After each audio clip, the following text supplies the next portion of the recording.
ยกเลิกดีไหมไม่ดีนะไม่ดีครับไม่มีใครยกเลิกนายกหนูก็ไม่ได้จะยกเลิกนะครับ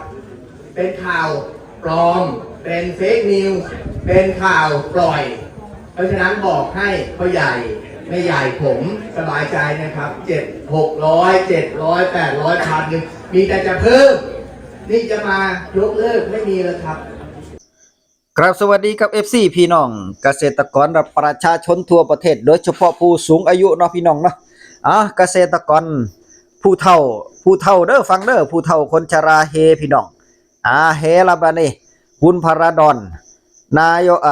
รัฐมนตรีประจำสำนักนายกรัฐมนตรีได้ออกมาชี้แจงแล้วว่าท่านนายกอนุทินชาญวีรกุลบ่มีความคิดที่จะยกเลิกเงินเดือนผู้เฒ่าเด้อเบี้ยยังชีพคนชราหรือว่าเงินเดือนผู้เฒ่าเนาะครับเนาะออกมายืนยันแล้วก็ยืนยันจากปากรัฐมนตรีว่าการประจำรัฐมนตรีประจำสำนักนายกรัฐมนตรีคุณพาราดอนยืนยันออกมาเลยพี่น้องประกาศออกมาเลยว่านายกรัฐมนตรีอนุทินชาญวิริกุลนะครับเนาะจะเห็นสอบกระสร้างจะเห็นสอบกับกระทรวงการคลังกระสร้างแต่ว่าบ่ได้ยกเลิกเด้อเงินเดือนผู้เฒ่ามีแต่สิเพิ่มให้ว่าซั่นมีแต่สิเพิ่มให้เด้อก็ถือว่าเป็นข่าวดีเช้านี้เนาะครับเนาะแสดงว่าพ่อใหญ่นั่นที่คลิปที่พ่อใหญ่การเอามาลงพ่อใหญ่นั่นแสดงว่าเพิ่นเอาข่าวเก่าบ่รู้ว่าเพิ่น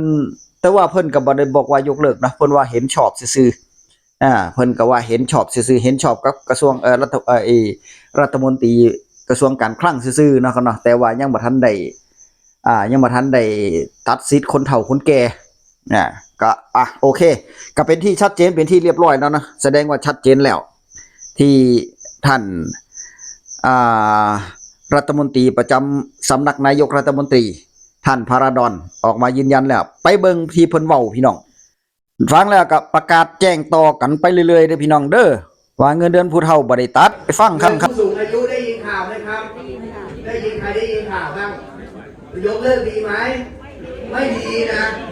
ไม่ดีครับไม่มีใครยกเลิกนายกหนูก็ไม่ได้จะยกเลิกนะครับเป็นข่าวปลอมเป็นเฟกนิวส์เป็นข่าวปล่อยเพราะฉะนั้นบอกให้พ่อใหญ่ไม่ใหญ่ผมสบายใจนะครับ600 700 800พันหนึ่งมีแต่จะเพิ่มนี่จะมายกเลิกไม่มีแล้วครับเพราะฉะนั้นถือโอกาสตรงนี้มาเล่าให้พี่บ้านน้าอาพ่อใหญ่ไม่ใหญ่ผมได้สบายใจว่ารัฐบาลนี้ไม่ได้มีความตั้งใจที่จะยกเลิกเงินผู้สูงอายุแต่อย่างใดนะชัดเจนแล้วเนาะชัดเจนแล้วแบบนี้แหละที่พ่อใหญ่การต้องการให้ออกมายืนยันแบบนี้แหละดีแล้วเนาะครับเนาะถึงแม้ว่ามันจะเป็นข่าวที่ฟังตรงข้ามปล่อยออกมาบ่หรือว่าในส่วนของเป็นข่าวปลอมหรือเฟกนิวบ่นะให้ออกมาแบบนี้แหละรัฐมนตรีออกมายืนยันแบบนี้แหละมันจะได้ชัดเจนเนาะครับเนาะผู้ที่ปล่อยข่าวออกมาก็จะหน้าหงายไปเลย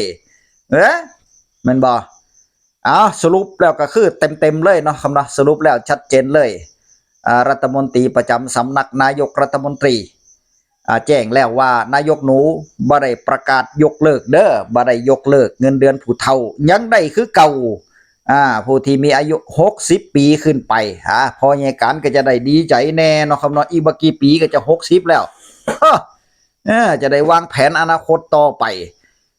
ยังบ่พอเลยมีแต่จะเพิ่มขึ้นไปว่าฉันเพิ่นว่าเริ่มตั้งแต่ตุลาคมนี้ไปฟังนักข่าวพี่น้องไปฟังนักข่าวที่เพิ่นเว้ามาเนาะครับเนาะปรับเพิ่มเบี้ยผู้สูงอายุอัตราใหม่เริ่ม1ตุลาคม2568นะคะก่อนหน้านี้มีการแชร์ข้อความกันในออนไลน์ว่าจะมีการเพิ่มเบี้ยผู้สูงอายุอัตราใหม่ 1,250 บาทต่อเดือนจะเริ่มแต่ตุลาคมนี้จริงหรือไม่ศูนย์ต่อต้านข่าวปลอมตรวจสอบไปที่กรมกิจการผู้สูงอายุค่ะพบว่าเป็นข้อมูลจริงเพราะที่ประชุมครม.เห็นชอบข้อเสนอการพัฒนาหลักประกันบริการทางสังคมแก่กลุ่มเป้าหมายที่สอดคล้องกับสถานการณ์ปัจจุบันตามที่คณะกรรมการส่งเสริมการจัดสวัสดิการสังคมแห่งชาติกสค.เสนอให้ปรับเ เพิ่มเบี้ยยังชีพผู้สูงอายุแบบขั้นบันไดเพื่อให้เพียงพอต่อค่าครองชีพของผู้สูงอายุในสถานการณ์ปัจจุบันนะคะแต่ทีนี้ที่แชร์กันว่าจะให้ 1,250 ไม่ได้หมายถึงทุกคนค่ะไม่ได้หมายถึงอายุ60ปีขึ้นไปแล้วทุกคนจะได้ปรับเพิ่มเป็นอัตราเดียวกัน 1,250 บาทไม่ใช่นะคะแต่ว่าจะเป็นการปรับเพิ่มแบบขั้นบันไดตามช่วงอายุแต่ปรับเพิ่มในทุกช่วงอายุอันนี้จริงคุณผู้ชมฟังนะอัตราเดิมก่อนที่จ่ายกันอยู่ณปัจจุบันคือกรกฎาคมซึ่งเดี๋ยวพอ1ตุลาคมจะปรับใหม่นะคะอัตราปัจจุบันของกลุ่มช่วงอายุ60-69 ปีตอนนี้ได้อยู่คนละ600 บาทเดือนละ600 บาทแต่พอ1ตุลาคมไปแล้วกลุ่ม60-69 ปีจะได้ปรับเพิ่มจาก600เป็น700 บาทนะคะแล้วก็ในส่วนของกลุ่มต่อมาอายุ70-79 ปีปัจจุบันได้อยู่เดือนละ700 บาท1ตุลาคมเป็นต้นไปจะได้ปรับเป็นเดือนละ850 บาทกลุ่มอายุ80-89 ปีได้รับอยู่เดือนละ800 บาทปรับใหม่อายุ80-89 ปีจะได้รับเป็นเดือนละ1,000 บาทแล้วก็กลุ่มอายุยืนเลยค่ะอายุ90ปีขึ้นไปปัจจุบันได้รับอยู่เดือนละ 1,000 ปรับใหม่กลุ่มนี้ล่ะอายุ90ปีขึ้นไปจะได้รับเป็นเดือนละ 1,250 บาทนะคะนี่คืออัตราใหม่เปรียบเทียบอัตราเดิมหรืออัตราปัจจุบันกับอัตราใหม่ผู้สูงอายุที่มีคุณสมบัติเข้าเกณฑ์การขอรับเบี้ยยังชีพผู้สูงอายุใครที่เพิ่ง60สามารถติดต่อลงทะเบียนรับเบี้ยยังชีพผู้สูงอายุปี2569ได้แล้วภายในกันยายนของปีนี้คุณสมบัติผู้สูงอายุที่มีสิทธิ์ลงทะเบียนรับเบี้ยยังชีพอัตราใหม่เป็นผู้สูงอายุรายใหม่และยังไม่เคยลงทะเบียนสัญชาติไทยเป็นผู้มีอายุครบ60ปีบริบูรณ์ในปีงบประมาณ69นับอายุจนถึงวันที่1กันยายน68ก็คือต้องเป็นคนที่เกิดตั้งแต่2กันยายน2508จนถึง1กันยายน2509สามารถดำเนินการได้ด้วยตัวเองหรือมอบหมายให้ผู้อื่นเป็นผู้ยื่นคำขอรับเบี้ยยังชีพผู้สูงอายุแทนได้ส่วนใครที่เป็นคนใหม่จะไปลงทะเบียนก็ไปที่สำนักงานเขตไปที่องค์กรปกครองส่วนท้องถิ่นที่ผู้สูงอายุมีภูมิลำเนาอยู่นั่นเองค่ะก็เป็นที่น่าดีอกดีใจเนาะพี่น้องเนาะสรุปแล้วเงินเดือนผู้เฒ่าบ่ได้ตัดเด้อบ่ได้ยกเลิกบ่ได้ตัดเนาะครับเนาะผู้ที่พ่อใหญ่นั่นพ่อใหญ่การบ่แน่ใจว่าอยู่พรรคเพื่อไทยหรือเปล่าหรือว่าจังใดอยู่ฝั่งตรงข้ามหรือเปล่าเนาะครับเนาะที่ออกมาเว้าจังซี่โอ้ยผู้เฒ่าเสียความรู้สึกเบิดเด้เนาะเอาสรุปแล้วบ่ได้ยกเลิกเด้อถ้ายกเลิกมานี่พ่อใหญ่การคนนึงเด้บ่ยอมเด็ดขาดเลยอย่างที่เว้าในคลิปก่อนเนาะครับเนาะพยาการก็บ่ยอมเด็ดขาดเลยขอออกมาทักท้วงสิทธิ์ของผู้เฒ่าพุ่นแล้วบ่ยอมแล้วนะครับเนาะอยู่ๆจะมาตัดเบี้ยผู้เฒ่าโอ้ย5-600นึง6-700นึงนี่จะตัดเฮ็ดหยังพุ่นงบสสพุ่นก็คือบ่ไปตัดนั่นน่ะแต่ที่นี่ในส่วนของนายกหนูนี่เริ่มตั้งแต่ แต่ว่าอันนี้มันเป็นของเก่าเนาะมันเป็นการปรับเงินเดือนผู้เฒ่าของใหม่เป็นรัฐบาลของเพื่อไทยพุ่นละของเพื่อไทยพุ่นละแต่ว่ามันเป็นมติในครม.ออกมาแล้วก็คือให้อนุมัติ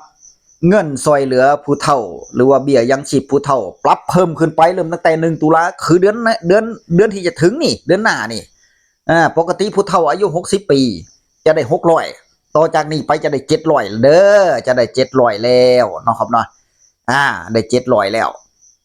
เห็นบ่700จากผู้เฒ่าอายุ70ได้700ก็จะได้800ละเด้850พุ่นเนาะครับเนาะเพิ่มมาอีก150บาทนี่เป็นว่าสเต็ปนี่ผู้อายุ90ปีก็จะได้ 1,000 ก็จะได้เงิน 1,000 แล้วเด้อบัดนี้ผู้อายุผู้อายุ80จะได้ 1,000 ผู้อายุ90จะได้ 1,200 พุ่นเด้ก็ถึงว่าโอ้ได้หลายเติบเนาะครับเนาะได้หลายเติบแต่ทั้งนี้ทั้งนั้นก็ไปเพื่อเป็นเบี้ยยังชีพให้กับผู้เฒ่าหั่นล่ะเนาะครับเนาะเพื่อซื้อกะปิปลาร้าลูกหลานก็จะได้บ่มีภาระเท่าใดซอยลูกซอยหลานไปนำซอยลูกเต้าไปนำบ่ต้องไปขอเงินลูกเต้าเท่าใดน่ะแน่เพราะว่าเพิ่นก็มีภาระในการใช้เงินอยู่เด้ซื้อยาพาราแก้ปวดแน่ไปหาหมอแน่ไปหันไปนี่แม่นบ่เผลอๆได้เอาเงินให้ลูกพุ่นล่ะเนาะโอ้ผู้เฒ่าน่ะ พ่อแม่จังไดก็คือพ่อแม่คือเก่านั่นแหละพี่น้องเนาะครับเนาะลูกเฒ่าปานใดลูกใหญ่ปานใดมีครอบครัวปานใดก็ยังเป็นห่วงลูกเต้าอยู่ดีหั่นล่ะเนาะครับเนาะนี่ความรู้สึกของคนเป็นพ่อเป็นแม่คือกันเบิดพี่น้องพยาการว่าเด้คือกันเบิดอะความรู้สึกคนเป็นพ่อเป็นแม่เป็นห่วงลูกเต้าจนกระทั่งสิ้นลมหายใจพุ่นล่ะเป็นห่วงลูกหลานน่ะ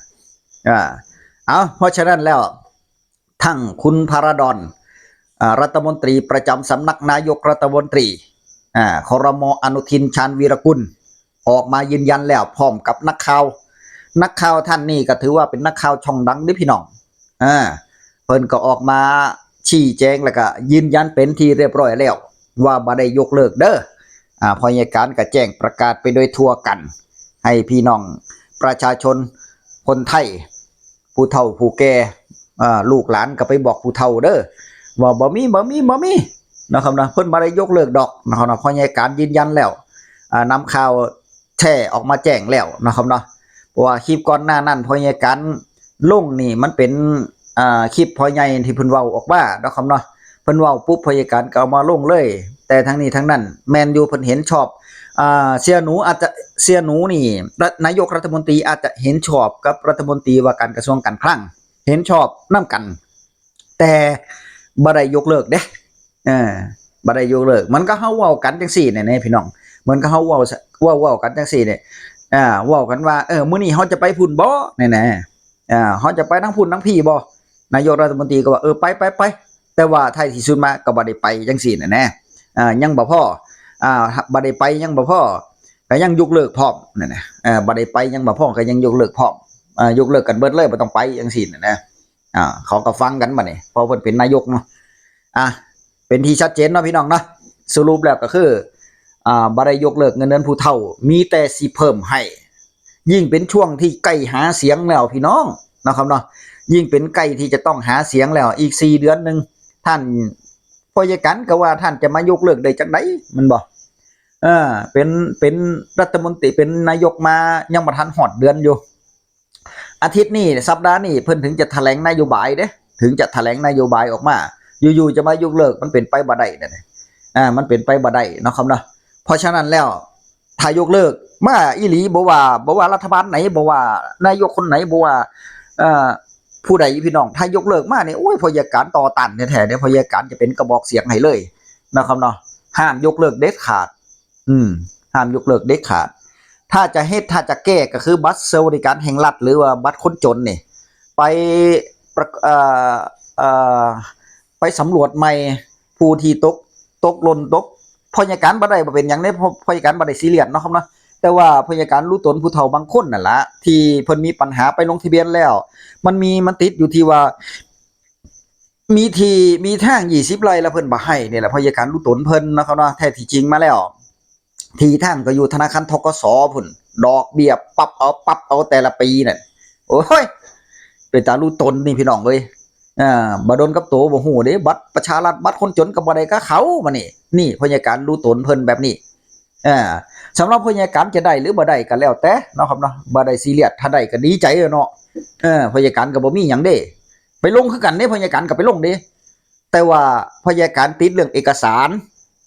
ถ้าบ่ติดเรื่องเอกสารพยาการก็ได้เพราะว่าของเก่าพยาการได้อยู่เด้ของเก่านี่พยาการได้อยู่พอเพิ่นปรับเปลี่ยนใหม่นี่เอาเอกสารหลายบัดนี้โอ้พยาการบ่ทันส่งเอกสารซ้ำบัดนี้ค่าภารกิจคือกันนั่นแหละอันนี้ก็บ่ได้โทษเพิ่นเด้โทษเจ้าของโทษโตของพยาการเองนี่แหละเนาะครับเนาะส่งเอกสารมาทันเพิ่นยกเลิกซะก่อนถ้าเพิ่นเปิดใหม่ก็จะไปลงไหมบัดนี้ ถ้าเพิ่นเปิดใหม่ก็จะลงไหมแต่ว่าอยากให้สำรวจใหม่ก็คือสำหรับผู้เฒ่าเนาะครับเนาะผู้เฒ่าที่ตกหล่นนี่ล่ะผู้เฒ่าที่ตกหล่นที่ติดเรื่องนี้ล่ะติดเรื่องนี้ล่ะติดเรื่องของหนี้สินธกสนั่นแหละพี่น้องมีทาง20-30ไร่นั่นล่ะเนาะครับเนาะบางคนเพิ่นก็ FC บางคนว่าก็ไปขายที่ขายทางให้เป็นเบิดแต่ละมันขายบ่ได้นี่แล้วมันเอาใบออกมาบ่ได้นี่แล้ว ขายก็หนี้เกินบ่ดีขายก็ขายบ่สมกับราคากับหนี้ติดหนี้ธกสนี่แหละมันบ่พอตูกหนี้เพิ่น เนาะครับเนาะบ่ได้ยกเลิกมีแต่สิเพิ่มให้เด้อมีแต่สิเพิ่มให้เริ่มตั้งแต่1ตุลาคมนี้เงินเดือนผู้เฒ่าปรับเบิดสู่คนดีใจนำเด้อพี่น้องเด้อคลิปหน้าพ้อกันใหม่คลิปนี้สวัสดีมีชัยสุภูสุคนพี่น้องสวัสดีครับเป็นแบบนี้ครับ ฟังหมอลำแล้วก็ฟัง